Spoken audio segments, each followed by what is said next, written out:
First time out in 3 days, so feels good to be outside of the flat. It's getting a bit beyond the joke, causing my own little lockdown, but that's just basically because I wasn't feeling 100%, so it's good to get out. Just got to get some major shopping done.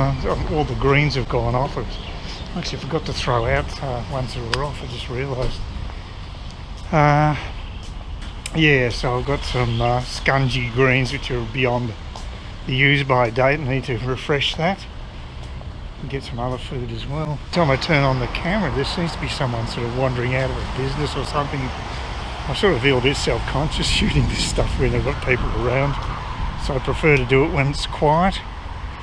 Yeah, interesting to see what the WHO, of all people, the World Health Organization, which has been totally discredited, has now actually said that lockdowns don't work.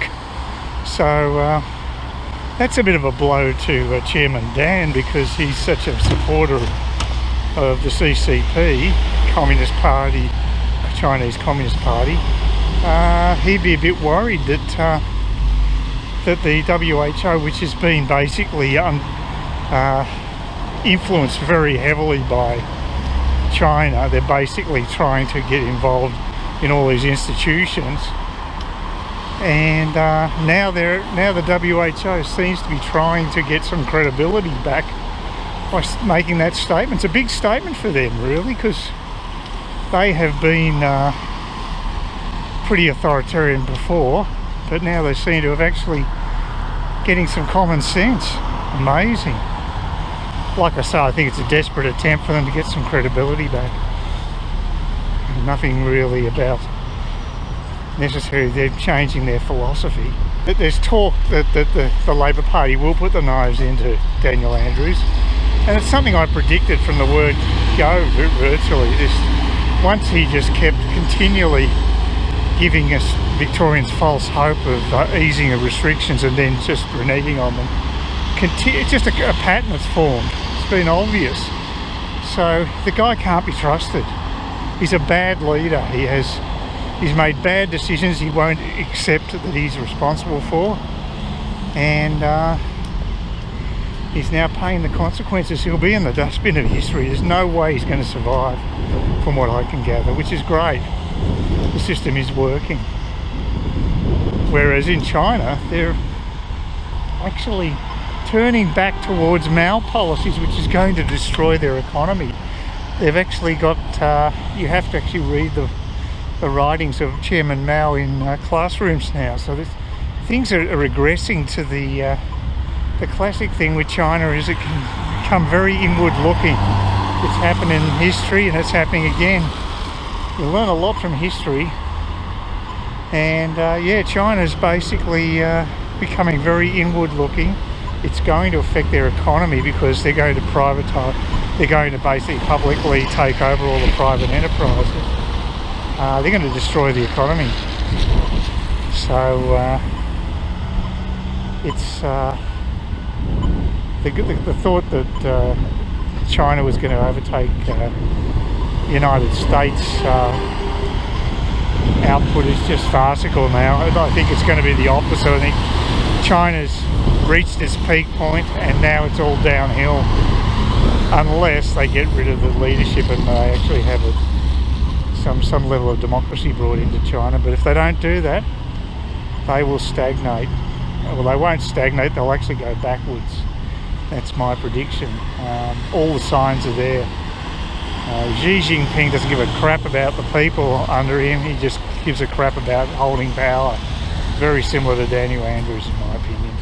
So that's yeah, sorry state of affairs, but that's the way it is. Yeah, well, it's Friday, and as you can see, it's quite overcast and a bit wet. Supposedly, we're supposed to have a dry spell for over a week, and looks like the Weather Bureau stuffed this right up because we had quite a downpour overnight and early this morning. It's around 9 o'clock in the morning on Friday, and as you can see, still plenty of moisture around, spitting, sort of like Melbourne weather. Just that annoying sort of, doesn't know what it wants to do, whether it's going to be sunny or overcast. Anything could happen today. It's one of those changeable days. Bit unusual for here, but they do happen. So not so great.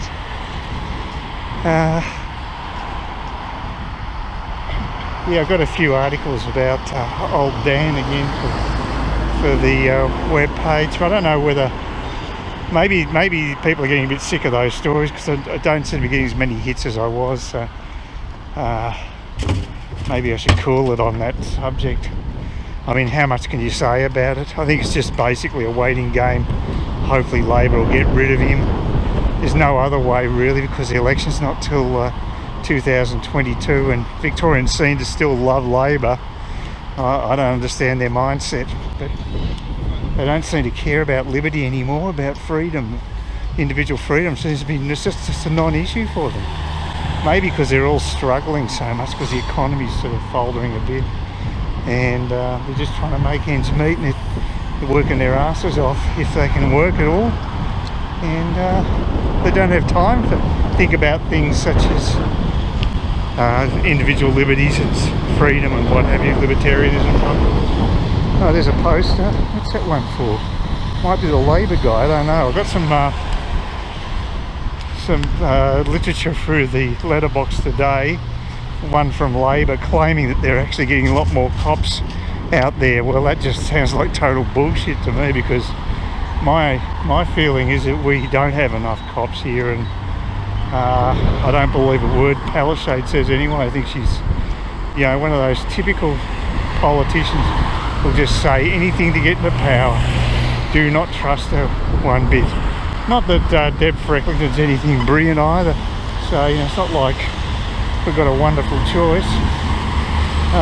But you know, it's a two-party system here, unfortunately, and one thing's been quite interesting is I haven't heard anything from One Nation.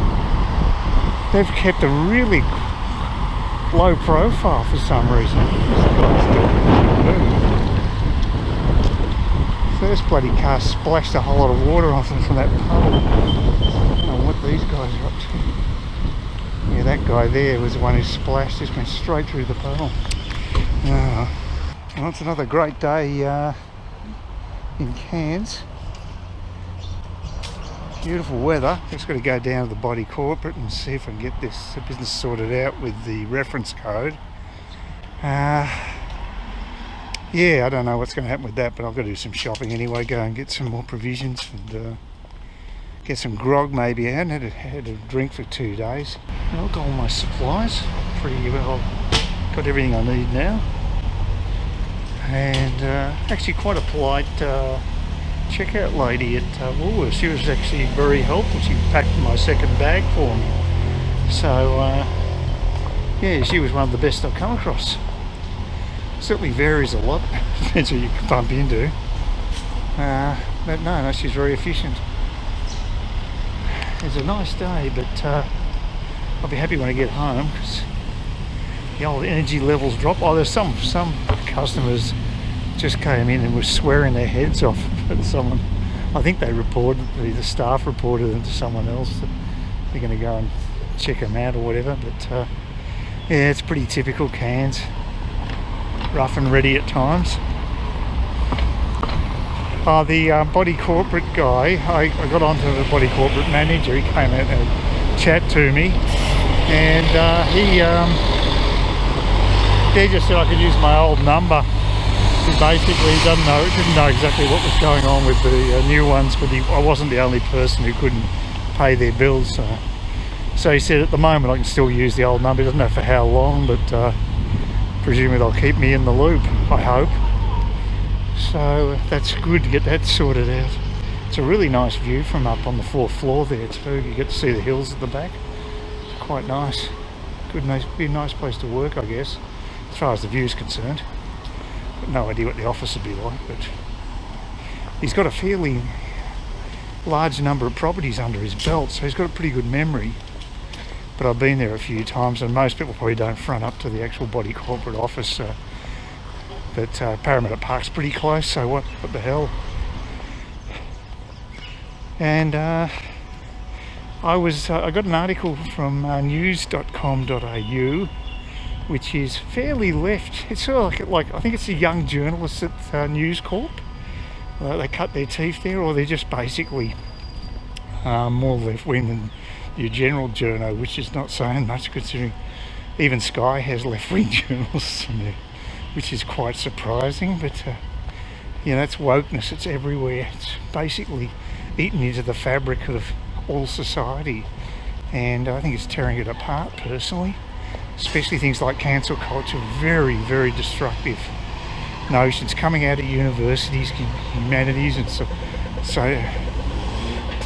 probably humanities faculties. I'd imagine that's where they come from, and it's just BS. It's not. You're just wasting your money if you get an arts degree these days, I think. You have to be a damn good teacher, and there's not many of them around, especially at uni. But the article was actually about the US election, and it was predicting a Biden landslide because of the polls. And I thought, this is the most ridiculous article I've ever read, but it's pretty typical of the Australian media. They've got a lot of Trump derangement syndrome, so it doesn't surprise me. But what I was thinking is, they're going on the polls because that's the lazy, easy way to do things, and there are so many lazy, uninventive, if there is such a word, journalists around who just don't do the extra yards, and basically it flies in the face of all anecdotal evidence. And the anecdotal evidence is that you just look at the rallies that Trump holds. He has thousands of people, and Biden is literally pushing to get more than half a dozen. People just aren't interested in what Biden's got to say. And now he's got the scandal on top of everything. There's no way I can see him winning in any landslide. I can't see him winning. As a matter of fact, I think it's the opposite is going to occur. Trump is going to absolutely crush the election, because people are fed up with woke politics, they're fed up with the deep state. There's very little trust in the media, and I just don't think he's really... an article like that is so misleading and so superficial, it's just useless. I don't have to go far to vote. There's a couple of yappy dogs just down there. I can't stand them. I don't know why people get these tiny dogs. My neighbour's got a couple of dogs. He's got one dog as well, so it also yaps a lot when they turn up to the door. But this is how far I've got to go to vote. Just over the corner there, that's the showgrounds. Got some tents out the front, probably those pests trying to give you how to vote cards. Yeah, voting just started yesterday, pre-polling. So got 2 weeks prior to the actual election on the 31st, and I'm going to do it today on Tuesday. Get my vote out of the way. Now I can relax. I was surprised, it's quite a queue here. I had to wait about 5-10 minutes to get into the Arts and Craft Pavilion where they're doing the voting. And yeah, apparently I was talking to a couple ahead of me, and they said that yeah, it's been very busy. Even at lunchtime it was even busier. It was going about a block down the road, the queue. So there's all the electoral tests there. The most pushy one was the Greens guy, big surprise, trying with the how to vote cards. And the Liberal guy came up to me, just sort of mumbled something. I don't use how to vote cards. Actually, I found out who the member I wanted to vote for was, but they haven't had any pamphlet drops or anything. It's quite. I think the address was out of date. It still got me in Martin Street. I haven't been there for about 3 or 4 years, and it's not done automatically. You have to actually contact the electoral commission separately. It's just bizarre this day and age. You think it'd all be automatic, but no. Nice breeze coming from the east, easterly. Don't usually get those. Anyway, so that's out of the way for another 3 or 4 years. 4 years, I think. And the other thing is it's not optional, preferential now. You have to fill in all the boxes. So it used to be that you just if you say had just one preference, you put one in, and that would still count. If you put a couple in, that again it would just still count, even though there were six candidates in the Cairns electorate. But nowadays you have to fill them all out. I think it's stupid. I mean, if someone put in 1 and 2, it's pretty obvious what they wanted to vote for. They shouldn't invalidate those votes, but apparently they do, just like they always did in Victoria, which is a stupid system, in my opinion. Very noisy down Mulgrave Road. Anyway, so that's all the fun and games back there for the election. There's a few people out and about voting too. I wonder how many people will actually vote on election day. It might be pretty quiet. So we'll see.